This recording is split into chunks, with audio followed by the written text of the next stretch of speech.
اليوم كنتكلموا على متابعة الدراسة عن بعد، هذا التدبير الاستثنائي اللي اتخذته وزارة التربية الوطنية في ظل الحجر الصحي والوضعية الاستثنائية اللي كتعيشها بلادنا.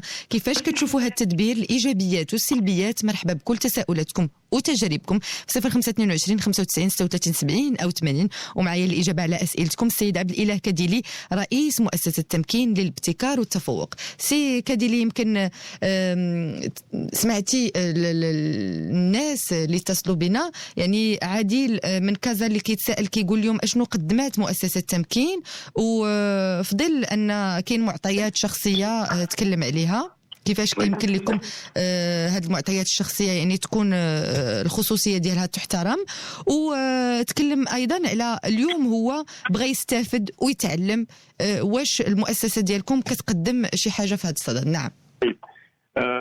شكرا للمتدخلين ثلاثه.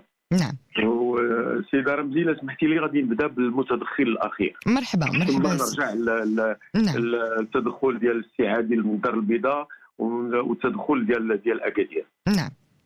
الحاجه سيده الابتكار، الحاجه اللي احنا فيها اليوم كتفرض علينا بالنسبه لهذا السيد ديال الدار البيضاء، وشكرا على التدخل ديالو، كتفرض علينا اننا نكونوا مبتكرين، اننا نكونوا كنفكروا في الحلول اللي غادي تسمح لنا نواجهوا كل ما حل ببلادنا من مشاكل. واكبر مشكل حل بلادنا لسنين هو ما نعيشه الان. اذا احنا مفروض علينا اننا نبتكر. كون يقال ان احنا ما موجدين لهاش وسميتو، احنا كنحاولوا ما امكننا اننا نبتعدوا عن الاحكام لي جوجمون دو فالور.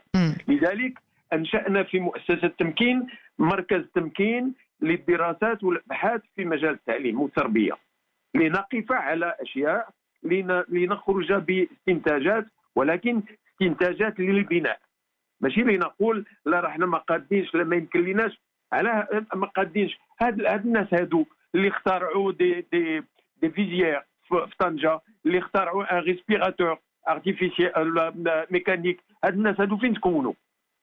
كنتمنى عليكم بكل صدق بعاطفه، كنتمنى عليكم انكم تزوروا بن قرير وتزوروا ما يقوم به الشباب في لا فيرم دو لينيرجي سولير. شباب كونوا في المدارس العموميه، في المدرسه المحمديه للمهندسين، كونوا ماشي في القطاع الخاص، وهذه ماشي دم ديال القطاع الخاص ابدا في التعليم، لا ابدا.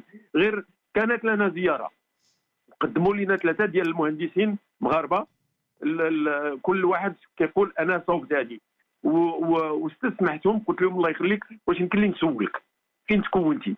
الاول والثاني والثالث انا منتوج المدرسه العموميه المغربيه في المستوى. فعلا هناك شوائب، فعلا هناك نواقص فعلا كاينه، ولكن مدرسه تقوم بدورها بما اعطيت، بما وفر لها من امكانيات. نعم. ونحن الان نحاول ان ندلو دلونا لتوفير امكانات اخرى في اطار استعمال ابتكاري لتقنيات الاتصال والتواصل في العمليه التعليميه.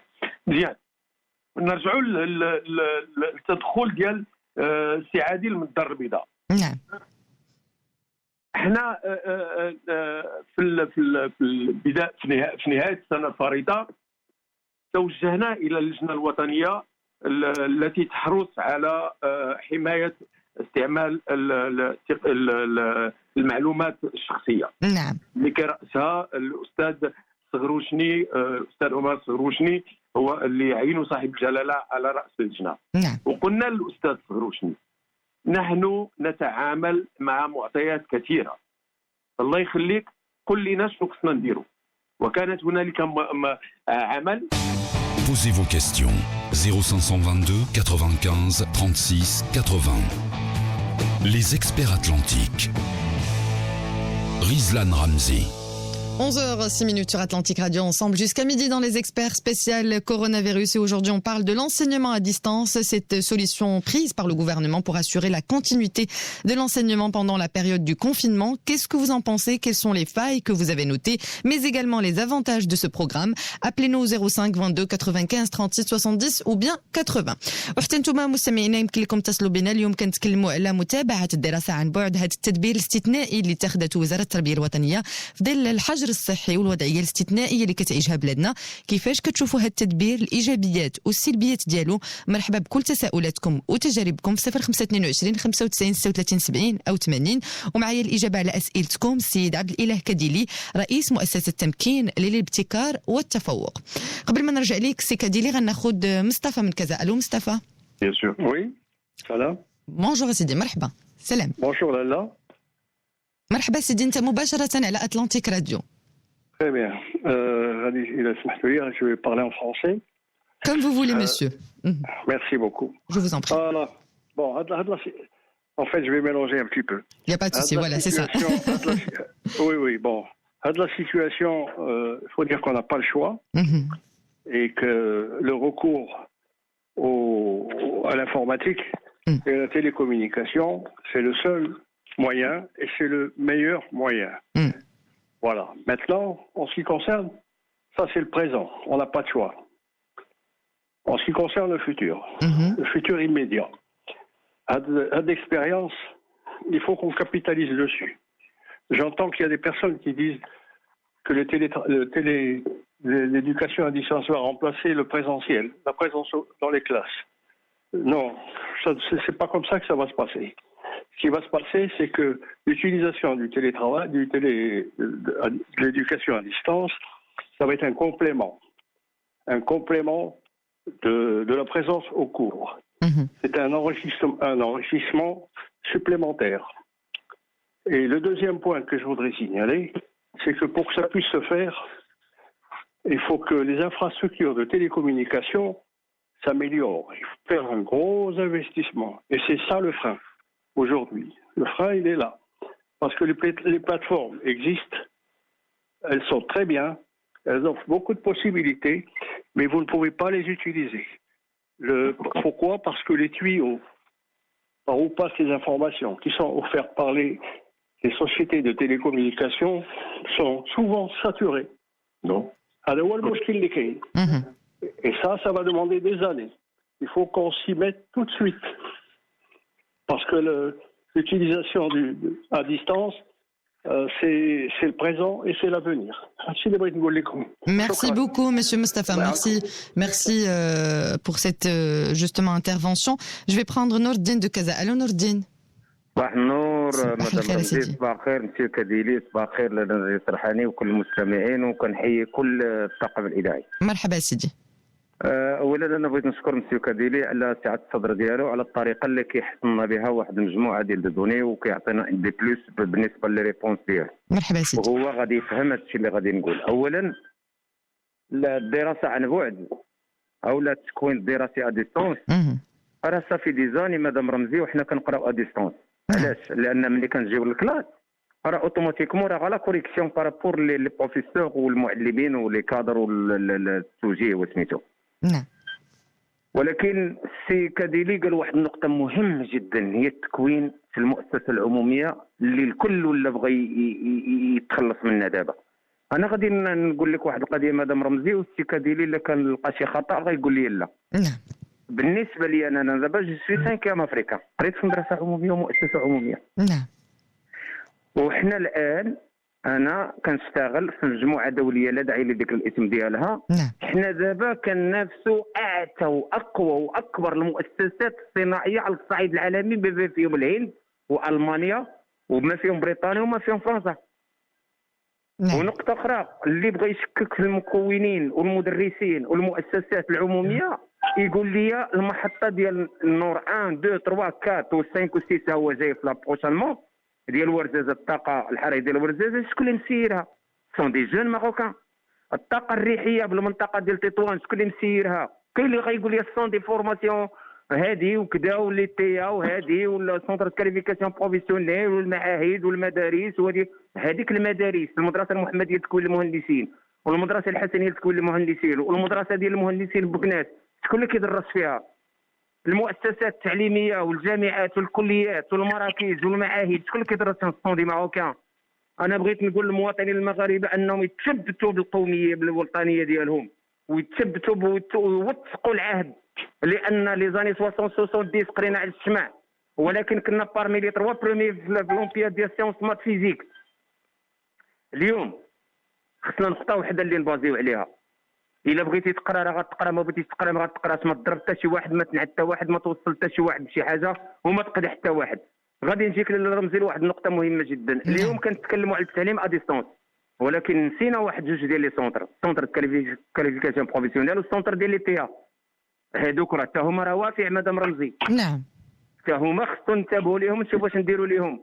ونقطه اخرى بالنسبه للحراس العامون، الناس ديال الحراسه العامه في المؤسسات التعليميه وفي الثانويات والاعدادي ودير سميتو، على الاقل الا كانوا المعلمين والاساتذه اللي متخصصين مثلا في سيونس مات فيزيك وفي التاريخ وفي الجغرافيا والماده العربيه وهذه في العلوم الاجتماعيه كيأديو الدور ديالهم، الحراس العامون حتى هما على الاقل يديروا انتي سيرفيونس كون كوا بان الناس اللي كيقراو ا ديستونس اسكي سون كابابل دو جيري لا سيتياسيون ديالهم في لو مومون هذه. وبغيت نقول كلمه اخيره، ان 3 ديال الدول الان انا كنعترف بها بان دول قويه قرات المواطنين ديالها ما ازيد من 40 سنه دابا ا ديستونس، وهما جوج ديال الدول اللي غادي نذكر هما الصون دي موديل نموذج الاسترالي والفنلند.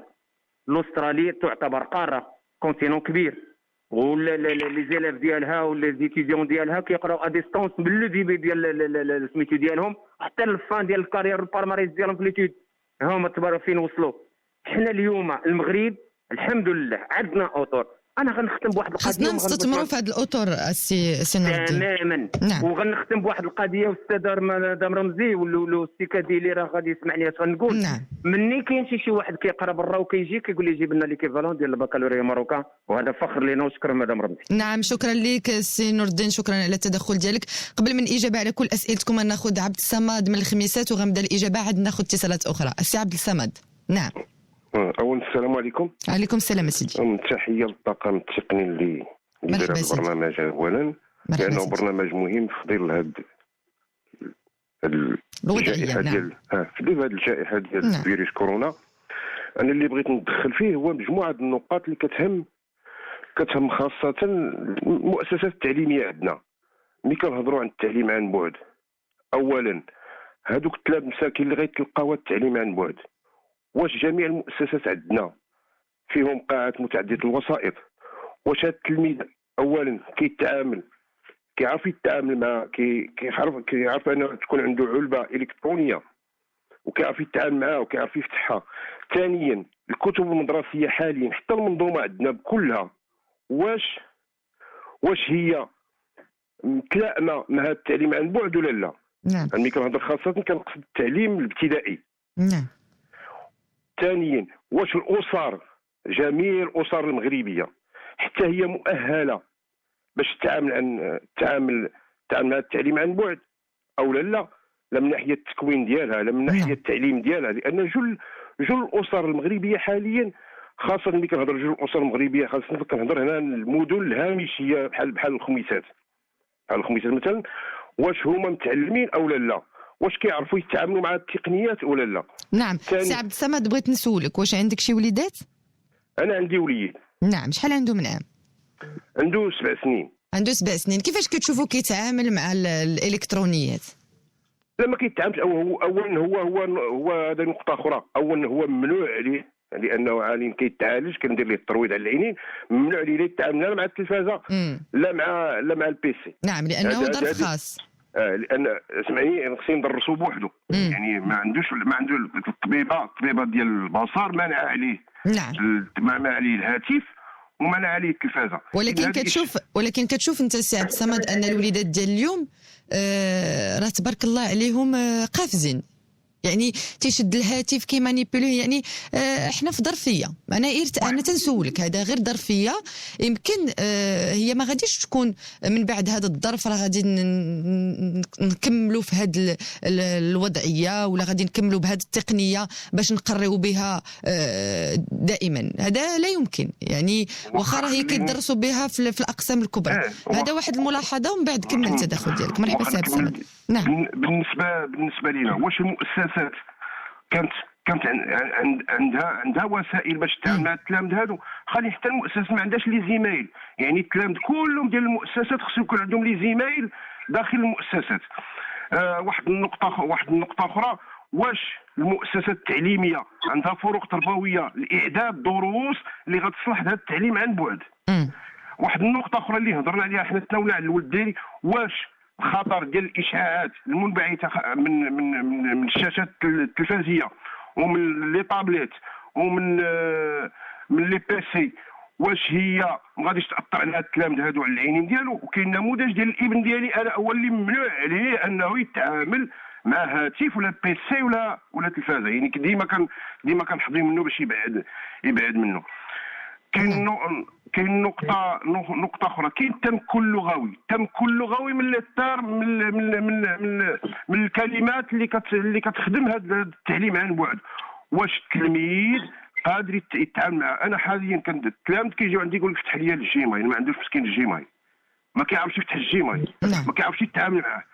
هذه نقاط كلها خصنا يعني شي نقط بعد هذا الشيء نركزوا عليهم. هادشي اللي بغيتي تقول سي عبد الصمد. بعد هذه الجائحه خصنا نتعاملوا معهم، يعني المدرسه عندنا خصها التعاون كلها، لا من البرامج ديالها لا من المنظومه التربويه ديالها، يعني حتى الدروس اللي كنعطيو يعني خصنا ندوروا دروس اللي تصلح تفورماطا، يعني تعطى عن التعليم عن بعد ويتلقاها المتعلم. يعني كل شيء خصنا التعاون. يعني هذا درس تعطانا هذه الجائحه، يعني عندها ايجابيات ديالها، وانها درس تعطى لجميع المغاربه باش يعيدوا النظر في التعليم ديالهم، بان هذا الشيء راه ما بقاش صالح. يعني الان حاليا وسائل الاتصال هي كل شيء. نعم، شكرا لك سي عبد الصمد، شكرا على هذا التدخل ديالك.